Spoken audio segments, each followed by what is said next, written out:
আসসালামু আলাইকুম ভিউয়ার্স। এই মুহূর্তে আমাদের কাছে একটি পিক্সেল 7 প্রো ফোন এসেছে। ফোনটিতে কিছু টাইম আপনার 2G নেটওয়ার্ক থাকে, আবার কিছু টাইম থাকে না। তো মূলত এই প্রবলেমটার এটা কমন ইস্যু, যে নেটওয়ার্ক দীর্ঘদিন চালানোর পরে নেটওয়ার্ক প্রবলেম করে। দেখবো 4Gটা ক্লিয়ার আছে কিনা। 4G দিলে আমাদের যে নেটওয়ার্কের যে চিহ্নটা আছে ওই চিহ্নটা চলে আসবে, কিন্তু 4G দিলে ওই চিহ্নটা আসবে না। তো আমি অনলি 4G সিলেক্ট করে দেখতেছি। অনলি 4G সিলেক্ট করার সাথে সাথে দেখেন আমাদের এলটি মোডটা চলে আসছে, কিন্তু 2G যখন সিলেক্ট করবো আর ওই এলটি মোড জিএসএম মোডটা আসবে না, এই মোডটা আসবে না। দেখেন, তো নেটওয়ার্ক লোড নিতে অনেক সময় লাগে।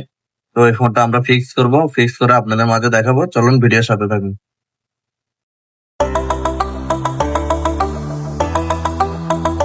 সেটি এই মুহূর্তে কমপ্লিট ভাবে লাগানো হয়ে গিয়েছে। আমরা এখন ফোনে ইনস্টল করবো, ইনস্টল করে দেখবো আমাদের ফোনের নেটওয়ার্কটা ঠিকঠাক থাকে কিনা।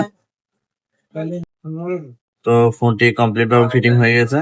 তো এখন আমরা একটা বাংলালিংক সিম লাগাই দেখবো যে আমাদের নেটওয়ার্ক গুলো ঠিকঠাক কাজ করতেছে কিনা। এনএলটি চলে আসছে।